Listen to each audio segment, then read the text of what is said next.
Was the untimely death of Bruce Lee in 1973 at the age of just 32 really as simple and natural as we've been told? The conspiracy theorists with books and films to sell would like you to believe not. This is The Overlooked Hotel, and this is the story of Bruce Lee and the vibrating palm. Just how did Bruce Lee die? A fluke reaction to harmless painkillers, as was the official verdict? Well, that's entirely possible, as is the idea that he had an undiagnosed heart condition that acted as a time bomb in his body. Young people, even very healthy young people, do die of heart attacks. I once knew somebody who died in his sleep while in his early 30s. He'd been partying away, full of life the night before, but was killed by a heart defect that no medical checks had picked up on.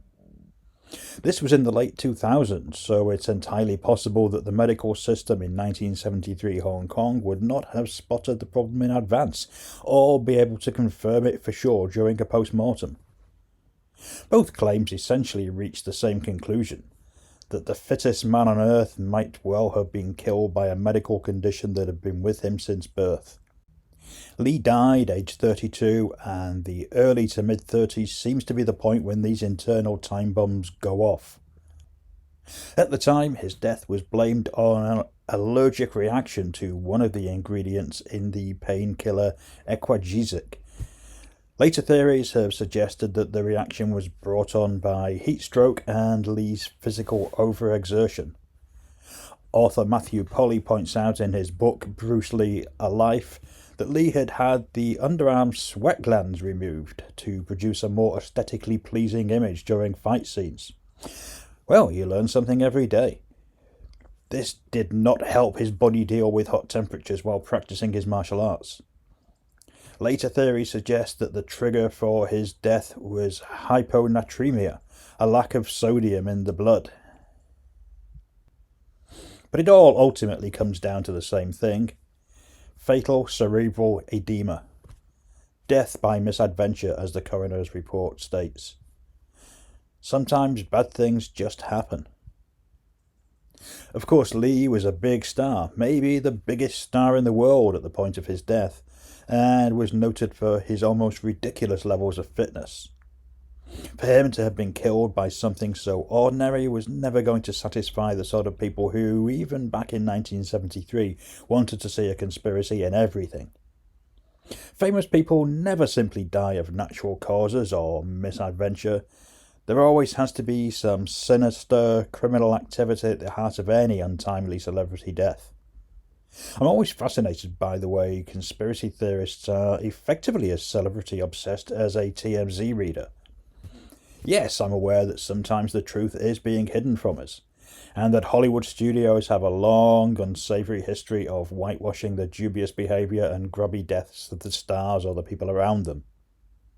But sometimes, maybe most times, the cause of death quoted is what it is. Perhaps conspiracists buy into the celebrity dream and think that these people really are better than the rest of us.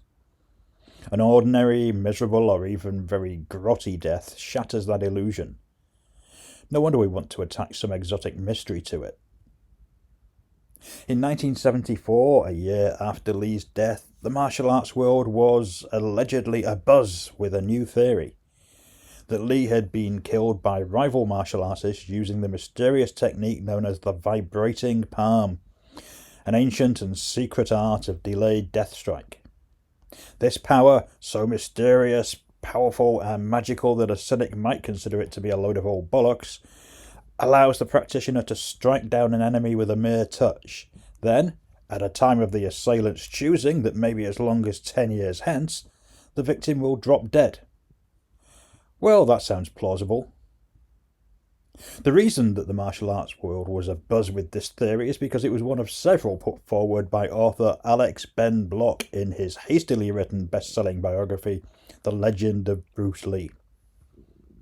Block's book is an opportunist effort, highly readable but a bit overly gushy, and tries to suggest throughout that Block is part of the martial arts culture rather than what he actually was: a show business writer, Hollywood reporter editor, and media hack.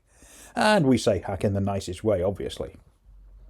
Whatever interest that he had in the martial arts world seems to have begun and ended with this book, and so we can perhaps forgive him for being a bit wide-eyed and excitable at the stories he discovered about ancient and secretive practices carried out by ancient and secretive assassins, ninjas, Shaolin monks, and other even more mysterious groups like the practitioners of Dim Mak, or Dim Mak as Block has it, who can kill a person with a single blow that seems inconsequential but will then cause death, either immediately or delayed, depending on the desires of the assassin. In Block's book, Dim Mak and the Vibrating Palm are two separate arts, though this seems to be down to him becoming confused or possibly overexcited while reading the handful of books and magazines that he credulously used as reference guides to the martial arts world. Nevertheless, they would seem to be essentially the same thing. Dim Mak, regular Overlooked Hotel viewers will recall, is the method used by Count Dante, the deadliest man alive, who advertised his training techniques in comic books throughout the 1960s and 70s, which seems a bit reckless when you think about it. Did the authorities ever question Count Dante over Bruce Lee's death? Seemingly not. What a dreadful oversight. Block bases his theory on an article in Black Belt magazine in which, quote-unquote, a Malaysian expert, Kawa Lee, explains the deadly power of his technique. You'll want to steady yourself for this. With supreme concentration, the practitioner would convert his chi into resonating vibrations and transmit them through the hand to the victim's body cavity. Well, that makes sense. Apparently, the exact pitch of this resonance would determine the point at which the victim dies. Dim Mak, we might note, seems to have been something found mostly in wuxia martial arts fiction and cinema until Count Dante, the mysterious and possibly made-up Kawa Lee, and Block brought it to Western attention. Since the 1980s, various people have popped up to claim to be practitioners, usually with books, videos, and classes to sell. Black Belt magazine was still peddling the connection with Lee's death into the mid-80s.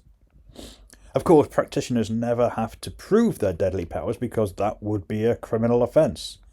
There is not, apparently, a bit of a headache version of Dim Mak. It's all or nothing, so there's no legal or ethical way to actually demonstrate that it works. How very convenient. There are certainly blows that can kill without leaving much of a mark. A cardiac concussion when struck in the heart area, for instance. But Dim Mak, the vibrating palm, and the idea of delayed reaction murder via a simple poke of the finger would seem to be the invention of fantasy writers. Sensibly, though, Block isn't throwing all his assassination theories into one basket.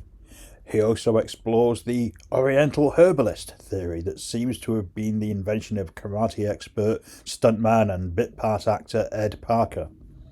This is the claim that fiendish experts in, as Block calls it, the inscrutable East, can use herb poisons unknown to Western science, or indeed to reality, to kill an enemy, herbs so magical and non-existent that they can vanish from the human body entirely before an autopsy is even carried out. Block goes further and suggests that it may have even been the work of fiendish ninja pharmacists, which is sadly an idea that few ninja films explore. A real shame, as I think we'd all like to see black-clad ninjas furtively labouring over chemistry sets. This all feels like a combination of Asian fiction being taken literally, and that odd form of racism that suggests that those mysterious foreigners have strange occult powers unknown to Western civilization. Block's wacky theories certainly impressed the possibly pseudonymous Wang Chang O'Shaughnessy, who enthusiastically reviewed the book in issue 15 of Marvel's Deadly Hands of Kung Fu magazine. His excitable credibility seems to have been a typical reaction. The dojos will again buzz with speculation, he says with all the certainty of a man who's never been near a dojo in his life, but who felt the need to speak with the authority of a martial arts expert. Block's book is full of similar suggestions that he's part of a martial arts scene rather than a jobbing writer working from a collection of magazine clippings and press releases. Some of that speculation, presumably, would be just about who the killer of Bruce Lee might be. The list, it seems, is endless. As everyone's keen to point out, Lee was not universally popular. He was arrogant, aloof, egotistical. In other words, he was a movie star. But he was a Chinese movie star, and so we're supposed to read sinister intent into his death. Block was surprisingly and dubiously close to fingering the Shaw brothers as murder suspects, though the idea that Lee's films were putting other studios out of business was laughable. If anything, his international success opened up the whole world for martial arts movies of varying quality. His popularity was a cash cow for an entire industry that had previously struggled to find a global audience. There remains a lot of money to be made from the death of Bruce Lee. That money always demands a more exciting finale than death by misadventure, and so stories about family curses, made all the more attractive after the death of Brandon Lee, exotic assassination, and even the idea that maybe he faked his own death for whatever reason you care to make up, are all going to continue. New, unproven and unprovable theories about his death are pretty much all that modern biographers have now as a USP. Conspiracy theories arise because the truth is often simply just too boring. We all want something more exotic, more sinister, and more outlandish because it excites us and it reassures us. The alternative to these theories? The thought that fit and healthy young people can simply go to sleep and then never wake up is a much scarier ideal for people to cope with. So I'm curious, what do you think caused Bruce Lee's death? Misadventure or mischief? Let us know in the comments. And if you'd like us to explore the wild world of Bruceploitation in a future video, then let me know. There's an entire strange world of movies, books, magazines and music to explore. As always, I'll end by asking you to give this video the thumbs up, share it, and if you've yet to do so, subscribe to the Overlooked Hotel. Every bit of support and interaction helps. Thanks for watching, and I'll see you again soon.